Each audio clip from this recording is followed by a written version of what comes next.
על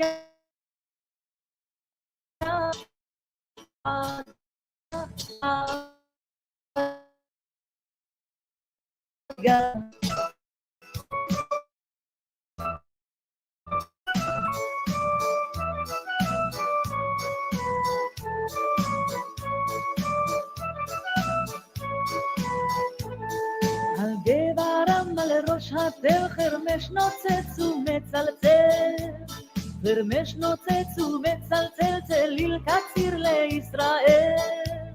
נרים הזמר פה אחד, נניף העומר שירי דת, נרים הזמר פה אחד, נרים לעומר שירי דת. חגדיה, חגדיה, חגדיה, חגדיה.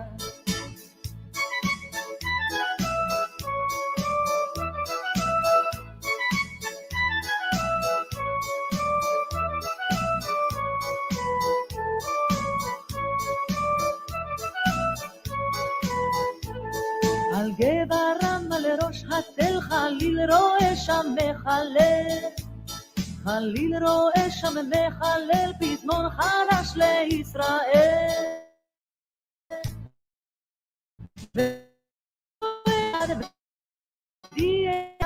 רק אוהל בד ולא רק דיגי אחד. חגדיה, חגדיה, חגדיה.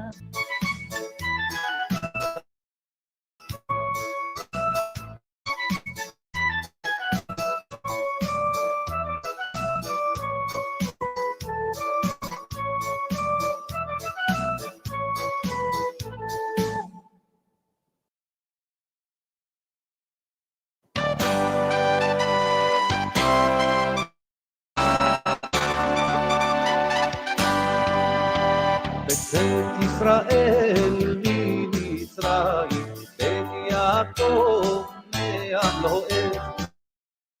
בית ממצרים, בית יעקב מהלוהב.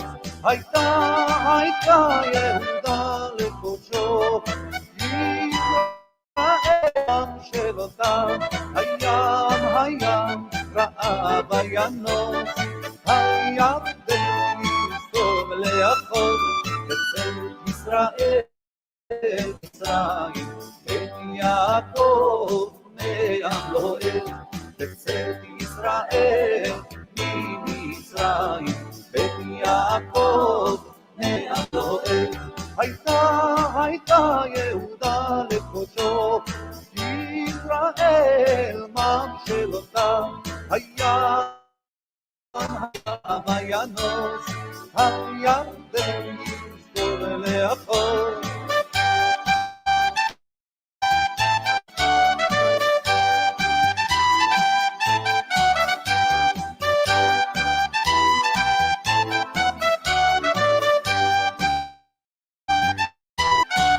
הייתה ילד קודשו, ישראל של אותה ים ראה וינוס, הירדן יסתור לאחור. אצל ישראל ממצרים, בית יעקב מעם לוהב. אצל ישראל יעקב מעם לוהב.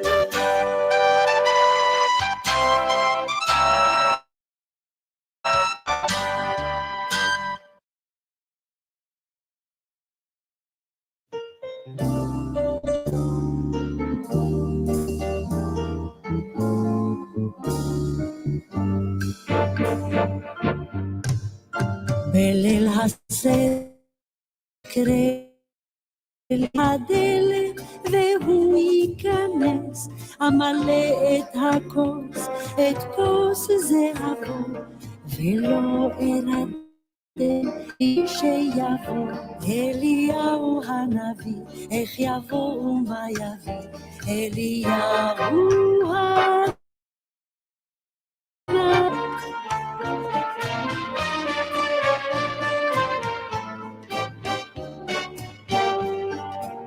שנה שלמה חיכיתי לראות אם הוא באמת כמו שהוא בתמונות, עם זקן לבן ואזור של זהב ואור שמאיר מסביב לפניו, אליהו הנביא. איך יאילו הנביא.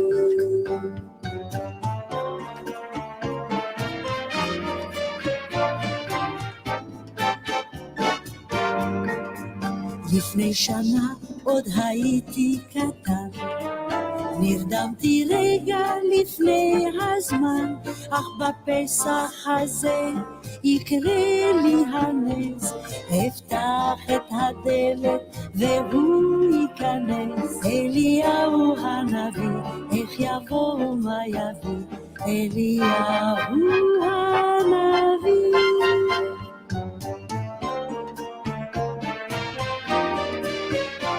אליהו הנביא.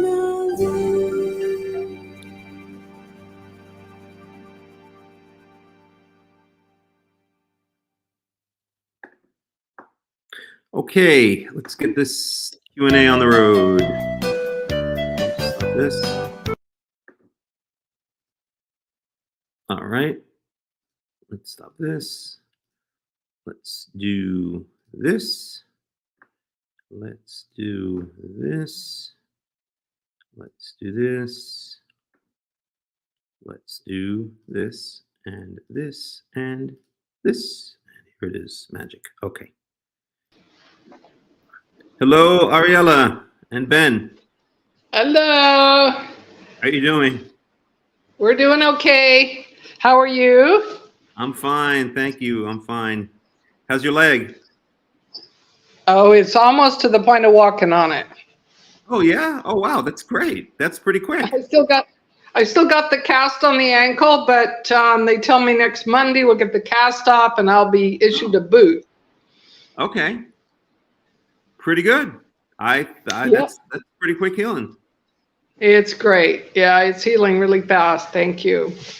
Excellent, excellent, excellent. All right, so let's dig in.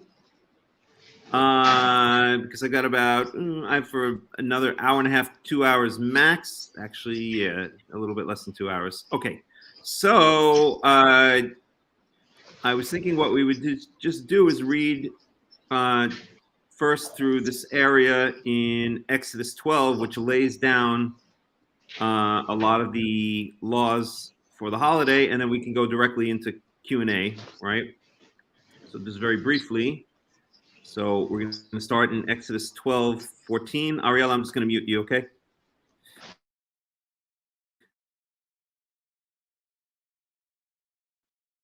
So this is the law Passover.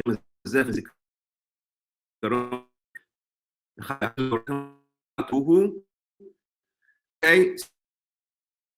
So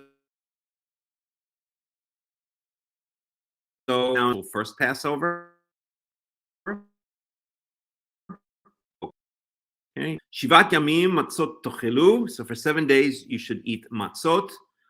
And I'll try to relate it to this modern day and age as much as possible. In other words, it's not going to be per se a Torah study. Like we said, this is more Q&A, okay?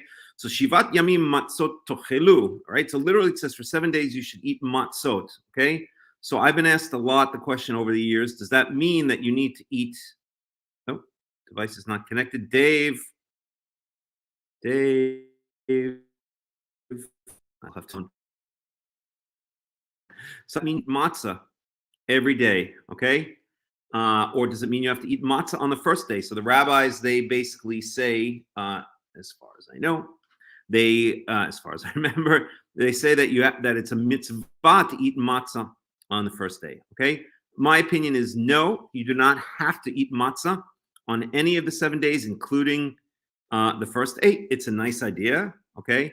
But you certainly don't have to do it. What this verse means is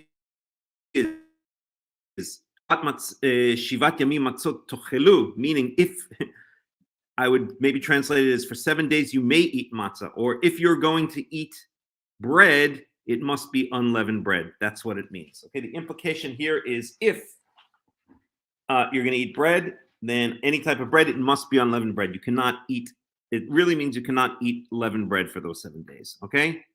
Next. And if you, by the way, please ask any questions or for any degree. Okay. So that's the first thing. No, you don't have to eat matzot for 7 days. No, you don't have to eat matzot even on the first night at the Seder.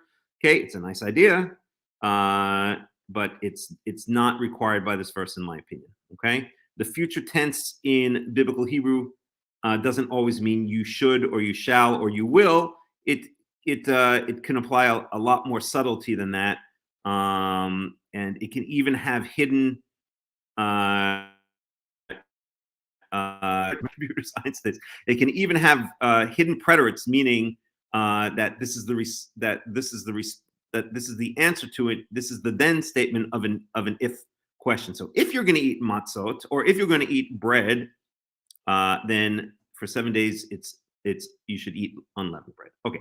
Ach b'yom rishon tashpitus or mebatechem. However, by the first day, it doesn't mean on, literally it says on the first day, but again can mean a lot of different things. So by the first day, okay, tashpitu, you shall see.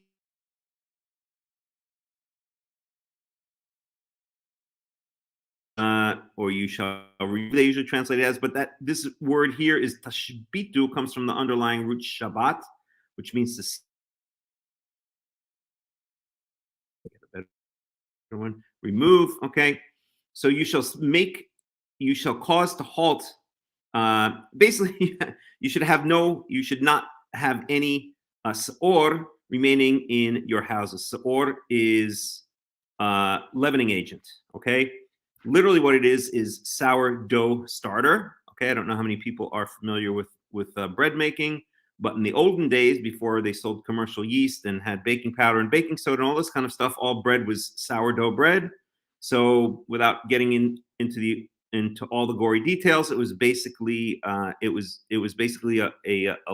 lump of dough with a very concentrated amounts of leavening agents, which were natural yeasts, bacteria. I think just yeast and bacteria, just different species of yeasts and bacteria, which were basically culled from the surrounding air, or from the from within the seeds themselves. In other words, like they lived on the shells of the wheat seeds or inside the shells of the wheat seeds and all this kind of stuff. So, but basically, it's concentrated leavening agent. It's what we would call yeast. Okay. I should also point out that the word seor, okay, is related, in my opinion, to the modern word sour. Okay, side point, and of course that's the idea of sourdough, or sourdough, and you can actually trace that through Greek and Latin, etc., etc. Okay, but basically what this is saying is tashpitu or mebatechem. Okay, you should remove all leavening agents from your house by the first day. Okay, so what exactly does that mean? Does that mean you have to destroy them? Does that mean remove them from your house and put them in the garage, bury them in the backyard? In my opinion, what it means is, first of all, the leavening agents that we're talking about are the leavening agents used in the of making bread. Okay, so let's say you have, baking soda that you use to put in the refrigerator to make the refrigerator smell better. I think it's a nice idea to remove that, because I don't want to see any, I like, just for the sake of kind of completeness, I try not to leave any around, but I don't think specifically it means every single thing that could potentially act as a leavening agent. I think it means those things that you're using, those leavening agents that you're using to make bread. Second of all, do you have to destroy them, or can you just remove them from the house? Okay. When it comes to this, my personal opinion, and again, please ask questions, feel free to disagree. Okay. My personal opinion is ultimately it's best to just throw them in the garbage before the first day of Hakham Melech comes. But I always like to say that the Torah doesn't have 613 commandments; it has 614 commandments, and the 614th commandment is use your common sense. Okay, if let's say you let's say you are a yeast salesman, okay, and you have $1 million in stock worth of yeast in your basement, okay, or in your warehouse. Does that mean you have to throw out $1 million worth of yeast?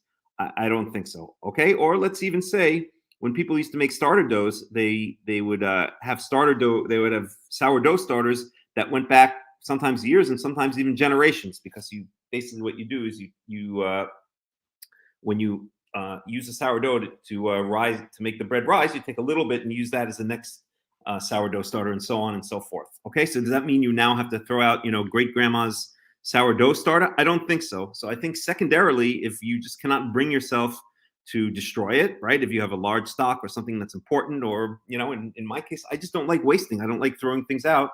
So a lot of times what I'll do is I'll just put it out of sight. I'll put it in the garage, or I'll put it in a place that it's not in the house and can't be seen, right? So then I've fulfilled the more literal sense of make all leavening agents cease from your house. But at the same time, I haven't thrown out, I haven't wasted food by just, throwing it in the garbage, that which I can use afterwards. So again, in my personal opinion, I would say this goes into what the rabbis might call a lechatchila and a b'diavad. Ultimately, yes, destroy it, but for whatever reason, if you can't bring yourself to do that, then just somewhere and squirrel away in a place that are after path. Okay. So you can always sell it to kebab for $1 as well. Well, we'll get to the idea. What's that? I said you can always sell it to kebab for $1. Are you? Oh, you can't hear us? Yeah. So we'll talk about selling chametz, which obviously is you're breaking up, but I think you said sell kebab. Well, at least when you do that, you're not selling it to Jews. A little Chabad joke. All right. As an old rabbi used to say, Chabad is the closest religion to Judaism out there. Okay. I can't hear you guys, by the way. You're on mute. Let's try unmuting. I don't know what's going on. Ariel and Ben, I can't hear you. I don't know if you're trying to speak, but I can't hear you guys. No, we were just commenting on what you said. It's all right. Okay. All right. So as for selling chametz, okay, so let's just review so far. Okay. Number one, do you have to eat matzot during the 7 days? No, you don't have to. It just means that if you're going to eat some kind of bread-like substance, then it must be matzot. It cannot be leavened bread. It must be unleavened bread. Okay. Do you have to destroy all leavening agents? Preferably, that's a nice thing to do. But again, common sense here. I don't think it's 100% necessary. Secondarily, if you don't feel you can do it or want to do it, then you just gather them all up and put them in a place that can't be used, can't be seen, et cetera, until after Passover. Okay. I guess we might as well speak about selling chametz. Should you or do you have to sell your chametz? Obviously not. That is rabbinical casuistry. It's ridiculous. I always like to say, be a man. If you're gonna keep your chametz in the basement, then at least admit you're keeping your chametz in the basement. Don't keep your chametz in the basement, but then go through some kind of jump through some kind of hoops and pretend like, oh, it's not my chametz. I sold it to the local Arab chieftain or whatever the case may be. Right? You want to keep your chametz and keep your chametz. Be a man about it. Keep in the basement. Store it somewhere. Keep in the garage. But to go through this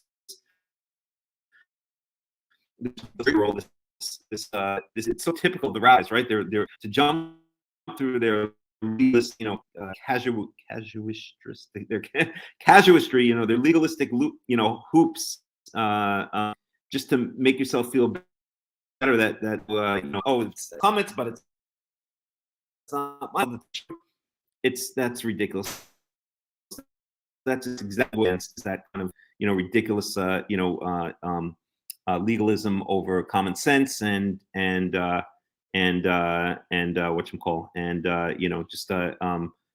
form over function, right? Because that's all that is. Okay. I guess you can make a claim. It's nice. It's symbolic.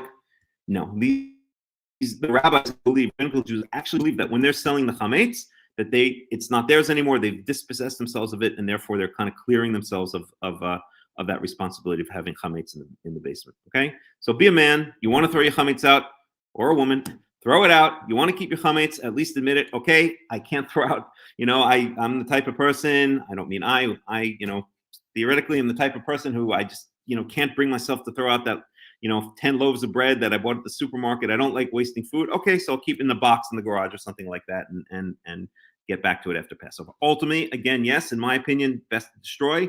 But if you just can't bring yourself to do it, then just squirrel it away somewhere out of sight, out of mind. Okay. Kikol ochel chametz. So this is eating chametz. Okay, so clearly you cannot eat chametz, and we'll talk about what chametz means. In fact, maybe we should talk about it now. So kol ochel chametz v'nichrata nefesh hahi meYisrael. That person is cut off from Israel. Miyom rishon ad yom hashvi'i. So literally, it says here, and this is a very good insight into the way biblical Hebrew or the Torah works. It says, because anyone who eats chametz, that person is cut off from Israel from the first day to the seventh day. So does it mean that the person is cut off from Israel from day 1 to day 7, and then after day 7 they come back, now they're again part of Israel?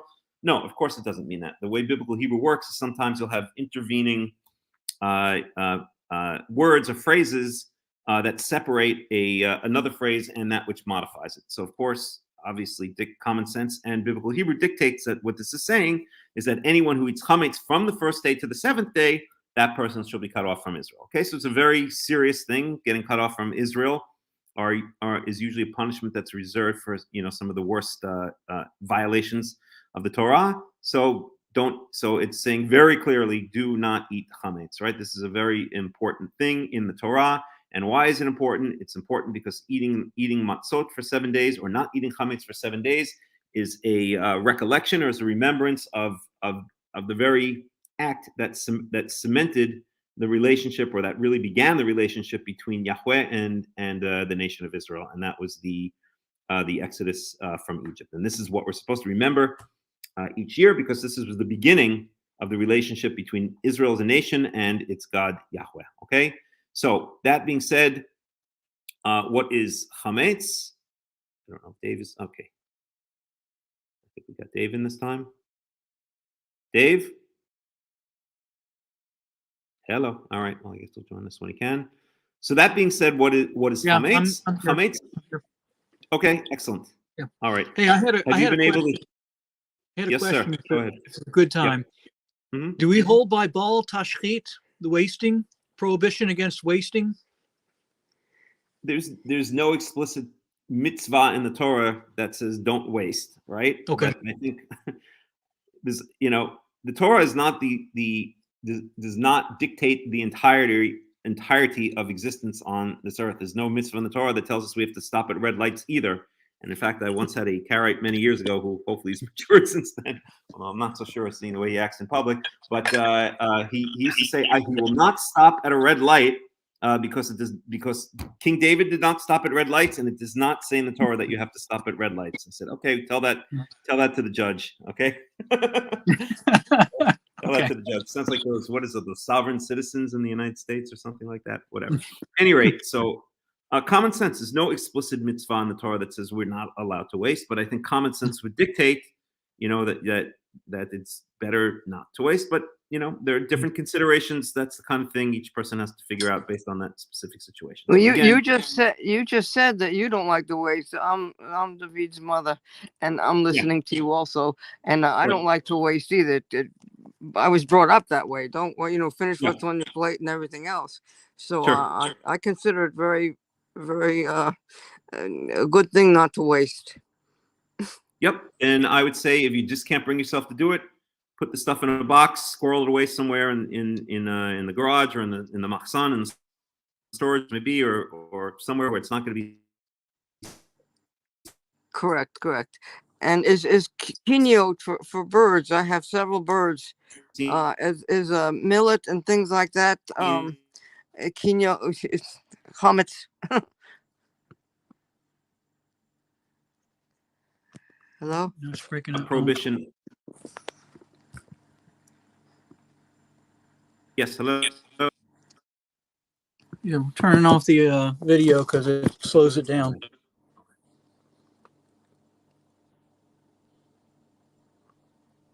Maybe I'll turn off. Can you hear?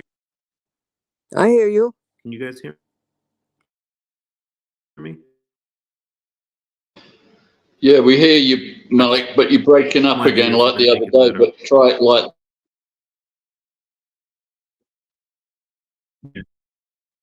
All right. Yeah, sometimes the internet is pretty bad here, and there's nothing I can do with it. Okay, so Dave, are you there? We're here. Yeah, Yes, we're he's here. gone. You are here. Okay. Okay. No, none of those chametz. Chametz has a very specific definition. A very specific definition. Chametz is I should say, grains, specifically what they call from the grass family. So wheat, barley, spelt, rye. Okay, those grains that are ground up into flour, and then a leavening agent is added, and they're allowed to rise, and then ultimately they're baked. That is chametz. Chametz is nothing else from that. Now, maybe slightly around things, and I'll talk about that in just a bit. That you can say, okay, they're so close to chametz that I don't want to eat them, such as maybe beer or kosher for Passover cakes or whatever the case may be. We'll get to all of that in just a little while. But millet, not only millet, let's even take it a step further. If you have just wheat grains, that is not chametz. Okay, if you buy wheat berries or wheat seeds, they usually call them wheat berries. If you buy wheat berries and you like to eat them, or you like to roast them, or you like to boil them in water, some people will take wheat berry, boil it long enough to become soft, almost like rice. That is not chametz. Has nothing to do with chametz. Okay, so that is 100% okay. Okay, once again, what is chametz? You take a grain, you grind it into flour, you add a concentrated leavening agent, you let the leavening agent cause that substance to rise, okay, and then you bake it. That is chametz. Or even if you don't bake it, maybe you can argue it's chametz, okay? But risen dough, that is chametz. Nothing more, nothing less, okay? So your millet is fine, etc., etc. Let's even go a step further, okay? We are commanded not to eat. Our animals are not commanded not to eat chametz, just like our animals are not commanded not to eat unkosher foods, right? So our cats, we have cat food here that has shrimp in it. We have cat food here that has rabbit in it. There's no prohibition against a cat eating rabbit or shrimp or whatever other stuff they put in these various cat foods. Okay. Likewise, there's no prohibition against an animal eating chametz over Passover. Okay. So if you have if you have cat food or dog food that has chametz in it, in my strong opinion, unless you're planning to eat it yourself, and maybe you need another type of help, but psychological or something else. But if you're just feeding it to your animals, then I don't think there's any prohibition against it. Okay, you could say, well, seor and chametz are supposed to be hidden from view. If you want to take that view, which I would try to do, but I wouldn't go crazy trying to do it, then yes, maybe it's better not to give them food with chametz. But let's say you have, cat food and you can't get it. This is the type of cat food or your dog food your dog likes. It has chametz in it. Okay, just like it is, it's shrimp with, I don't know, breadcrumbs or something like that. Okay, that's fine. Your dog and cat are not required to keep chametz. Okay, God loves animals, but He did not make a covenant with them at Sinai. He made a covenant with the children of Israel at Sinai, not with the dogs, the cats, the rabbits, the birds, and et cetera, et cetera. Okay, animals do not have to keep mitzvot. We have to keep mitzvot regarding animals, but animals themselves do not have to keep mitzvot. Okay, so I think that's fine. But to answer your original question, Dave's mom, and I forgot what your name is again, if you can remind me. Ruth. Yes, that's right. Millet is 100% fine. Okay, not only is millet 100% fine to feed to your birds, millet you can even eat yourself. If you like millet and you want to cook it like rice, no problem. If you like barley grains and you want to cook them like rice, boil them in water or grind them up and turn them into like tortillas, but not adding leavening agent, that's exactly what matzah is, right? If you want to take wheat berries and you want to boil them in water and make, rice out of them, rice kind of a thing out of them, no problem whatsoever. That is not chametz. Chametz is flour plus leavening agent left to rise. That's what it is, okay? And that's why it says to remove the leavening agent from your house, right? That we just saw in the previous verse, okay? Because that is what makes chametz. No leavening agent, no seor, no chametz, okay? And as long as we're on that topic, then what are the leavening agents that are used in this day and age? Okay, so the three main leavening agents are yeast that you store, baking powder, and baking soda. Okay, and there are different names for these various things. Okay, I think baking. I'm just gonna look this up. Baking soda, I believe it's calcium chloride. No, sodium bicarbonate. Yes. I think But I've heard it's called bicarbonate of soda. can you use Right. if your stomach is up? If your stomach is upset, can you take bicarbonate of soda as a medicine because you consider it a medicine? In my strong opinion, yes, because again, you are not using that leaven. You're not using that substance to leaven bread. Okay, the whole idea of the sa'or. Okay, sa'or specifically really means sourdough starter. Okay, it was concentrating leavening agent. So you could brush your teeth with baking soda. Yes, in my opinion, yes. Boy, because that's you're good. not using it. You're not using it to leaven. Yep. In my opinion, yes, because you're not using it to leaven bread. And I would try not to, because I don't know, maybe just to be a little careful. But I don't think ultimately at the end of the day it's a problem. Okay. The real issue here is not the leavening agent. The real issue here is the chametz, is the leaven. What's that?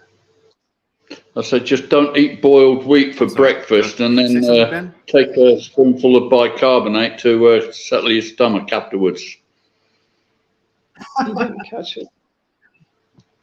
Or yeah, maybe you're going to get bread inside your stomach or something like that. But no, actually you wouldn't, because it's not flour. Boiled wheat berries are not flour. Okay.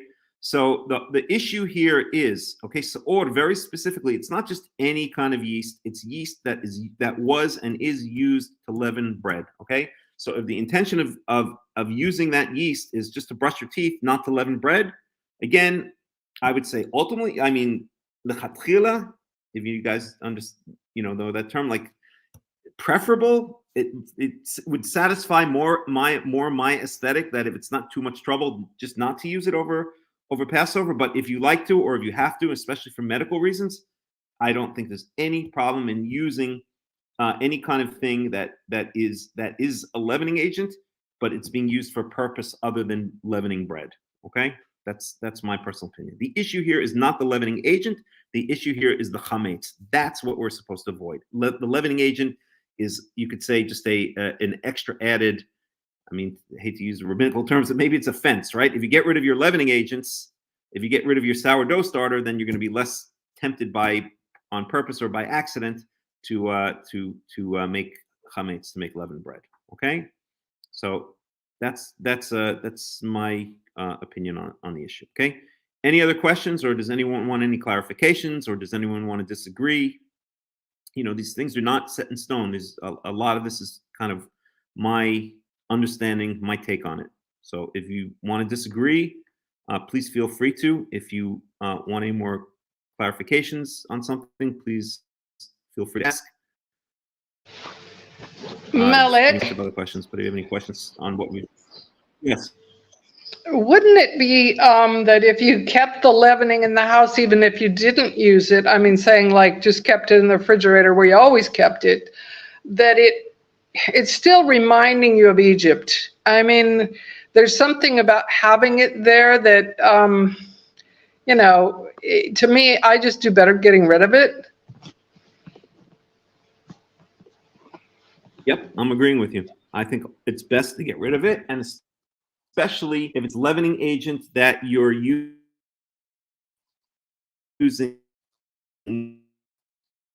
that really does, in my opinion, fall into the category of support, and then either second okay. I agree with you. I think that's preferable. Okay, but again, take the example of someone who needs to who likes to use bicarbonate, baking soda to settle their stomach or something like that. if they decide that they want to do over Passover, are they in violation of Passover? I don't think so, because they're not using that leavening agent. They have no intention of using that leavening agent bread rise. That's my view with you.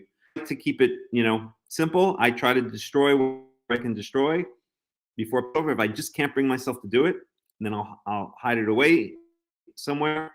So that's my second tier, and third tier might be if there's some real reason that I need to use something that's a leavening agent for one reason or another, and as long as I'm not using it to as long as I have no intention or doesn't even have the use to make a dough rise, then I would just I would use it for that purpose, and obviously not for rising dough. That's my opinion, but I agree with you ultimately.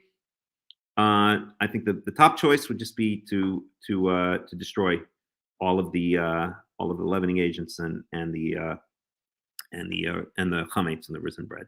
Okay, but again, I think common sense dictates here. It all depends on context. Okay, so any other questions on what we've said so far? Okay, then I'll go on. Verse 16, B'yom Rishon Mikra Kodesh, B'yom Shvi'i Mikra Kodesh. Okay, so on the first day is a holy convocation. Second day is a holy convocation. Yet Lo yaseh behem ach asher yechel lechol nefesh hu levado yaseh lechem. So this is also important, right? The first day is a holy convocation. The seventh day is a holy convocation. You're not supposed to do milacha. Okay. However, it says don't do milacha. Okay, lo yaseh. On those 2 days, so except that which is to be eaten by every person, that milacha alone can be done for you, okay, or you can do basically. Okay, so what is it saying? What this is basically saying is you're not supposed to do milacha, right? Milacha is unnecessary work on a holiday, like on Shabbat. We don't do anything. We can't cease from all work, right? Because we've got to, as I always point out, we have to clear the table. We can't just leave a mess on the table. We've got to take the hummus out of the refrigerator. That's work, right? But you keep the work to a bare minimum. You do prepare everything as much as you can and on the day before, and you don't do anything except that which is necessary on the day of Shabbat. So it's the same thing on Chag HaMatzot, with one exception. You are allowed to engage in food preparation. Okay, so you can make your meals on the first and seventh day of Passover for the first and seventh day of Passover, right? You don't have to cook it the day before. You can cook it on that day, but you can't fix the pipes unless, I guess, it's a very, very serious problem, which is going to threaten your house or something like that, or threaten a lot of property. Again, in that case, I think common sense would dictate, and you actually can, even on Shabbat.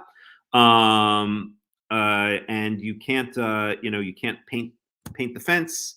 You can't mow the lawn unless you get incredible amounts of pleasure out of mowing the lawn. My dad used to love mowing the lawn, so I don't know, maybe you could, but you can't do anything on the first and seventh day of Chag HaMatzot unless that you generally wouldn't do on Shabbat, with the exception that you can engage in food preparation. So if you want to make a lasagna on the first day of Shabbat, or roast a lamb or something like that, or make hamburgers on the grill, no problem. You're allowed to do that on the first and seventh day of Shabbat. That's what that's saying. Food preparation. So the basic bottom line is that milacha is restricted on the first and seventh days, but it's not as strict. It's not as strict a restriction as would be on Shabbat or as would be on Yom HaKippurim. Okay. Yom Kippurim is likened to a Shabbat. In fact, it's called a Shabbat. There are three things in the Torah which are called Shabbat, as I always like to point out. Shabbat itself, the seventh day of the week, Yom Kippurim, and the Shemitah year, the seventh year when the fields have to lie fallow. Those are the three things in the Torah, the only three things in the Torah which are explicitly given the title Shabbat. Okay, there are other holidays which are given the title Shabbaton, which would imply a day of resting, but they don't have the title Shabbat. Shabbat, the seventh day of the week, Shabbat, Yom Kippurim, and the seventh agricultural year all have the title Shabbat, and along with them comes a stricter restriction against doing melacha. Okay, so just by the way, it says here on the first and seventh day of Chag HaMatzot not to do melacha aside from food preparation. Does this apply to the rest of the holidays? is applied to Shavuot, even though it's never mentioned. The only time this is mentioned is regarding the first and seventh days of Chag HaMatzot. But does it apply to Shavuot? Does it apply to Yom HaTeruah, what the rabbis call Rosh Hashanah? Does it apply to the first day of Sukkot and the eighth day of Sukkot, Shmini Atzeret? In my opinion, yes. Okay, that because all of those are called Shabbaton, but not called Shabbat. Okay, or most of them called Shabbaton, not called Shabbat, but they all basically fall into the same category. They're holiday days, but they're not explicitly Shabbats. Then on those days as well, you can also engage in food preparation. So once again, the only days you cannot engage in food preparation are actual Shabbats, seventh day of the week, and Yom Kippur. All of the rest of the holidays, you are allowed to you have to refrain from melacha, but except for food preparation, you're allowed to engage in food preparation. Okay? All right. Any questions, any comments? And we have a chat here. Lost audio on our end. Okay, well, I guess I hope that's old. All right, here's Dave back again. Dave, you're back? Yeah. Now I'm back. I can hear you. I had to leave and come back in order to reset it. No problem. All right. Any questions? Yep. All right. Any other questions before we move on or comments? No? Okay, so let's move on. Verse 18, Barishon ב-14 ליום לחודש בערב תאכלו מצות עד יום אחד ו-20 לחודש בערב. So the holiday of Chag HaMatzot actually starts on the 15th, okay? Not the 14th.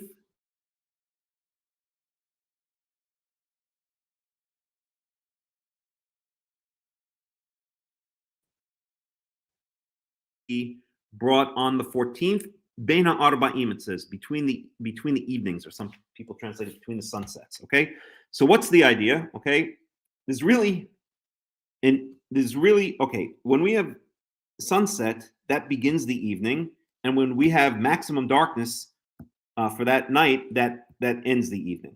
Okay. So so really the time between sunset and maximum darkness, okay, so that's about an hour in most places. It depends where you are, of course, but let's say for an hour, what we would call dusk. Okay, that's kind of an intermediate period. We're kind of in between the 14th and the 15th. Okay, Chag HaMatzot explicitly begins on the 15th, and the Passover sacrifice is supposed to be brought on the 14th Bein ha'arba'im, which basically means when the sun sets on the 14th until total darkness occurs, right? So the way we usually do it is that as soon as the sun sets, then that's already considered the next day. That's considered the 15th. So really, what this means, okay, when it says ב-14 יום לחודש בערב,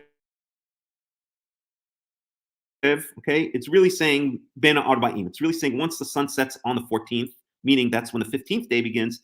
That's when you have to begin eating matzot. Okay, so there's no big chidush here except to say that don't mistake this to think that on the 14th day of the month you have to you have to start eating matzot. It means on the 14th day of the month, once the sun sets and we enter this intermediate period, really between the 14th and the 15th, that's when the Passover sacrifice is supposed to be brought, and that's when you have to start eating matzot.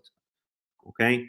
So really, it really means at the beginning of the 15th. It says at the 14th in the evening, but it means the 14th after the sun sets, which is really the beginning of the 15th. So the days that we have to eat matzot on are once the sun sets on the 14th of the first biblical month, okay, until the sun sets, as it says here very explicitly, on the 21st of the first biblical month, okay? And by the way, once again, because after the sun sets, we have this intermediate period, okay?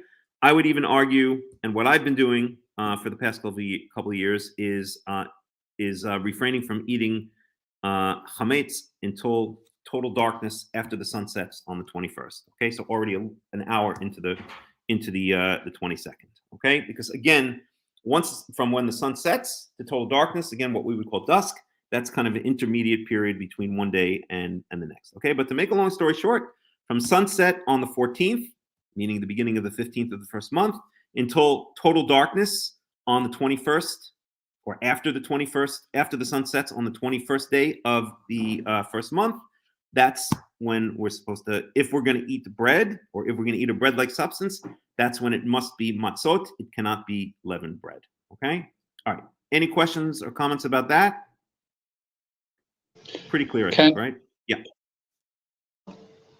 Can you use like the 3 stars as a guidance? Would that be a good guide, or not long enough? It's as good as any. As good as any. So I actually have come over the years to agree with the rabbis that it's very possible that the holidays and even Shabbat go out not at sunset, but what the rabbis would call tzeit kochavim, when the 3 stars come out. That's just their way of saying, okay, we're pretty close to total darkness at this point. Of course, we know that when 3 stars come out is still a little ways to go before it gets completely dark. You might want to wait even a little bit longer than that, right? They have, they'll publish, I forgot now when I was doing my aviation stuff. I'm sure you know, Ben, because you did that for years. There's like civil twilight, nautical twilight. I can't remember. There's all these different twilights, right? But one of those twilights is when the sky reaches maximal darkness, okay? Whenever that is, that's my opinion. That's the end of this evening, this dusk period, right? I mean, that's almost the definition of dusk. So I would wait to that, and I would go more than that. And I think that it's very possible to make a case that all of the holidays, including Shabbats, don't end until not at sunset, but until that total darkness. Okay, which again, it depends on where in the world you are. The closer you are to the equator, then the quicker the time is going to be between sunset and total darkness. The closer you are to the poles, the longer it's going to be between sunset and total darkness. But in the places that most of us tend to live, it's about an hour. Okay, in Israel, it's a little bit less actually, because it's closer to the equator. I think it's like 45 minutes or something like that. Okay. So question for you then. Oh no, it doesn't work. It's okay. Sorry, I was going to ask a dumb question. So believe it or not. Okay, no problem. So, well, if you want to ask it, maybe it's not as dumb as you might think it is, right? Right? No, trust me, it's dumb. Okay, all right, then forget it. All right, it's dumb. All right, no problem. All right, so to make a long story short, the way I understand this is sunset. Once the sun sets on the 14th, meaning the beginning of the 15th, until total darkness after the sunset on the 21st, meaning an hour into the 22nd. That's when, if you want to eat bread, it must be unleavened bread. It must be matzot. It cannot be chametz. All right. Verse 19. Shivat yamim se'or lo yimatzeh bebatechem ki kol ochel machmetzet menichrata nefshahi me'adat Yisrael bager be'ezrach ha'aretz. Okay, so this is actually very important, specifically with regards to charism, and I'll tell you why in a second. Okay, so Shivat yamim se'or lo yimatzeh bebatechem. So it says for 7 days, leavening agent must not be found in your houses. Okay, so this is a second time. Here it says in verse 15, tashpitu se'or mebatechem, right? Remove or cause to cease a leavening agent from your house. So it specifically says from your house. It doesn't say destroy it, right? It says remove it from your house. Here again, the language is let it not be found in your house. Wait, where were we? I just lost the other one. No. Okay. Oh, did I skip a verse? I did skip a verse. I'm sorry. Okay, that's why I skipped verses. Okay, so let's go back. We'll get to that in a second. That ושמעתם את המצות כי בעצם היום הזה הוצאתי את צבאותיכם מארץ מצרים, שמעתם את היום הזה לדורותיכם לחוקת עולם. Right? So this is the reason why we do it, because again, it's a commemoration of that original exodus from Egypt, which was the defining moment of God establishing the relationship between himself and Israel, right? It's the first commandment, all right? I am the Lord your God. I am Yahweh your God, who took you out of the house of slaves, right? So this is why Passover is so important, because God coming back after 400 or 230 years or 400 years from the time that he originally promised Abraham, coming back, remembering Israel, destroying their enemies and bringing them out to him in Mount Sinai, and then giving them and then speaking to them directly. That is the defining moment. That's like the wedding between God and between Yahweh and Israel. And that's why this holiday is so important. And that's why eating matzot is so important, because it's a commemoration of this defining event in our relationship. This miyased, how would you say that in English? This foundational event in our relationship between Yahweh and Israel, and therefore that's why eating leavened bread during these 7 days is given a very severe penalty in the Torah, which is what they call karet, that you shall be cut off from your people Israel. Okay, all right, verse 18. Okay, that's the verse we just did. So I skipped 18. That's 19. 19. Shivat yamim se'or lo yimatzeh b'batechem. Okay, so for 7 days, se'or lo yimatzeh b'batechem. Again, the language here, it doesn't say destroy the leavening agent. It says it shall not be found in your house. Okay, and again, I think the reason is if we go back to ancient times, you didn't go to the grocery store and buy yeast. Okay, or baking powder or baking soda. Everything was sourdough bread. Again, I don't know how many people here have baked sourdough bread. I get the feeling, I'm kind of getting the feeling probably everyone did. I think Ariel and Ben seem to be the type, and probably Dave seems to be the type. So you all know what I'm talking about, right? You have the sourdough starter, and then you take a little bit off, then you let the dough rise, you take a little bit off that dough, and use that as the next sourdough starter, right? So, and you know that if you have to build another sourdough starter from scratch, it can take a week, 2 weeks, et cetera, right? So I think the Torah is being practical here. It's not saying destroy your sourdough starter, because that was the only type of leavening agent back in the day for the most part, but just hide it away somewhere. Don't let it be seen, okay? And then after Passover's over, grab it again, and you can continue making your bread, okay? But don't let it be seen. Yeah. I would only comment that I haven't made sourdough in Israel yet this time because of Pesach coming up. I was like, why do I want to throw that away? But now that you're telling me this, maybe I could have put it out on the patio or something. Yeah, for sure.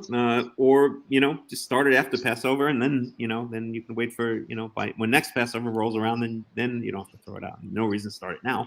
Passover is like 3 days away, right? I don't even think you'll have time to make a good sourdough starter at this point. But okay, no, right. But I get what you're saying. Okay, so that's that, right? So my point is that in both cases, what we saw so far, speaking about seor, speaking about leavening agent, speaking about sourdough starter, okay, it doesn't say destroy it, burn it, eliminate it. It says it implies remove it from your house, let it not be seen in your house, or let it not be found in your house. Okay, so that implies to me that no chametz, okay, around at all. Definitely squirreled away. No making chametz or eating chametz during Passover. But the leavening agent, you don't necessarily have to destroy, but just put it out of sight, out of mind, kind of thing. And especially, if possible, out of your house, right? Like you said, out on the terrace, down in the machsan, whatever the case may be. Okay, let's go on.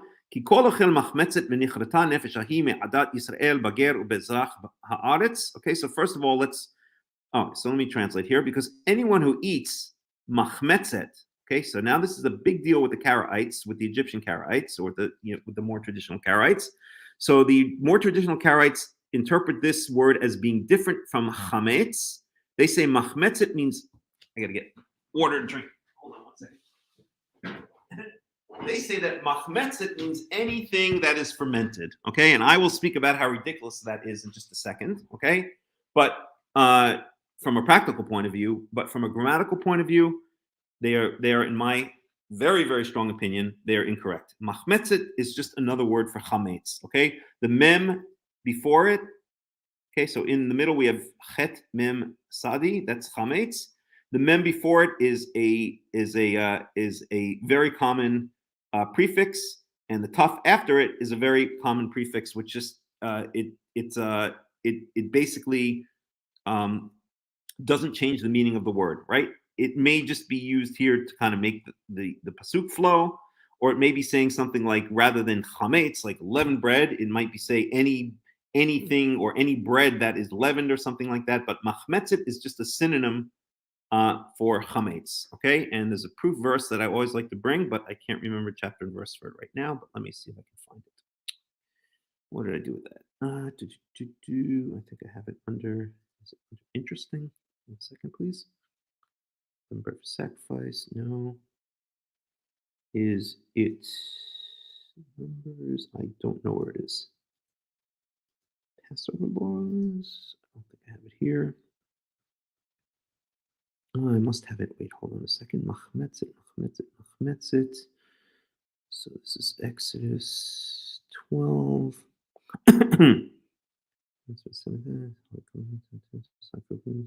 One second here. No, that's already getting too far away. I'm in the east from the house. No, I don't have it here. I wrote it down somewhere, and I don't remember where I wrote it. But there are other words where they change the word by adding the mem at the beginning and the tuf at the end, and it's clear from the context that it does not change the meaning of the word. Okay, so machmetzah just means chametz. It's just another way of saying chametz. Okay, why is this important? Order. Because the standard, the more traditional, the Egyptian Karaites, whatever you want to call them, they think that machmetzet is a different word and means anything that is fermented. So they will not eat cheese on Passover because it's fermented. They will not eat yogurt on Passover because it's fermented. They will not drink wine on Passover because it's fermented. They will not eat, I don't know, what are some other famous or some other classic examples of fermented foods? I'm trying to think off the top of my head. I don't know. There are a lot of fermented foods out there. Sauerkraut, because it's fermented. Kimchi, because it's fermented. Okay? Anything that's fermented, they will not eat because they believe that this word means do not eat fermented foods on the 7 days of Hakham Melech. Okay? This is so ridiculous for a number of different reasons. Okay? First of all, the whole idea of Passover is to commemorate the Exodus from Egypt. Okay? There was no place in the Exodus for Egypt that it mentions fermented foods. Okay? The context is that Israel, when they fled Egypt, they walked out with the kneading troughs on their shoulders. They had the dough in those kneading troughs, and they did not have the time to let the dough rise. So when they got out into the desert, they took the dough and they baked it into, and it says explicitly, we'll see that in just a bit, they baked it into matzot. Okay, that's what the Israelites did. It doesn't say they carried pickles on there. Well, pickles are not necessarily fermented; they're brine. They carried, sauerkraut on their shoulders, and when they got out into the desert, they realized that the sauerkraut had not had time to ferment, so they just had cabbage instead of sauerkraut. Right? It's just ridiculous, right? Not only is it ridiculous, but it's damaging, because if we add to the Torah, right? I always like to say adding to the Torah is just as bad as taking away from the Torah, right? Lo tosifu velo tigra'u. Do not add and do not take away. Okay. Sometimes people think that adding to the Torah is better. Okay, better safe than sorry. I might as well add to the Torah, right? Well, maybe you shouldn't eat anything because you might eat unkosher food or something like that. So just starve yourself for the rest of your life, right? Then you will have no chance of eating unkosher food, right? But of course, that's ridiculous, and so is this ridiculous. It actually masks or it hides the true meaning of Passover, which the focus there is on that story of the leavened bread, right? It's the story that we didn't have time that the bread did not have time to rise, and therefore we baked matzot when we got out into the desert, right? That's the way we commemorate the story, right? So by adding to it, by saying we're not going to eat cheese and we're not going to drink wine and we're not going to eat kimchi and we're not going to eat yogurt and all this kind of stuff, it's actually adding to the Torah, and it actually masks the true meaning of the holiday, which is to stay away from leavened bread, because that commemorates what happened during the original Exodus from Egypt, which is the whole point of the Passover holiday, of the Chag Matzot, of the holiday festival of unleavened bread to begin with. Okay, so on that level, it's ridiculous. Okay, on a grammatical level, it's ridiculous because, again, and maybe afterwards I'll try to look for the other examples that I have. Adding the mem before the word and adding the tuf after the word does not change the meaning of the word. Okay, it keeps it the same. It just changes perhaps the way it flows within the sentence. And biblical Hebrew does that a lot of times. It'll use different words for the same things to make a verse flow a little bit better, or to because remember, biblical Hebrew, the Torah was not read in written form by most people. It was memorized or heard when it was written out loud, and so the psukim, the verses, have to flow. Okay, or sometimes it does it just to make it easy to remember. If you have two different ways of saying the same thing, it makes things easy to remember, and that's a lot of the way that the Torah works. That the verses are made in a way that would make it easy to hear and easier to remember, because that's exactly what the ancient Israelites had to have. There were no there was no internet, and you couldn't go to the local synagogue and open up the Torah. There were no books. There was no printing press. Right? There were very, very, very few Torah scrolls running around, most of which were kept either by the Kohanim or by the king. Right? That's why there's an explicit mitzvah by the king to write a Sefer Torah and keep it with him, and so that he will not forget it. Right? Because you couldn't just log onto a Bible Hub and check out the meaning of and look at the Torah. Right? So anyway, yes, Melech? Yes. I'm just wondering, maybe you know where the ancient custom in Egypt came from for the making of hummus, using it for bread. And also, is it possible that because there's a spiritual meaning to bread representing sustenance, we're not supposed to be taking our sustenance from Egypt? And so it wouldn't apply to pickles, it wouldn't apply to beer, it wouldn't apply to any of that. It would have to do with our basic staff of life, which is the bread. Is that possible? All right. So you asked two questions. So the first thing you asked was, yeah. Oh, if you knew about where the custom came from of using chametz in bread, that was, I believe, I read a history on that it actually was something they learned in Egypt. From the priests. From the Egyptian priests or whatever it was. But then the other question was, what was I saying? Well, I was just making a statement that possibly there was a spiritual meaning of not taking our sustenance from Egypt. Right. Okay. I hear what you're saying. Okay. So as for the first one, I'm not an Egyptologist, but I also remember reading in a couple of different places that bread making began in Egypt. I don't remember offhand the details, but I do remember reading about it.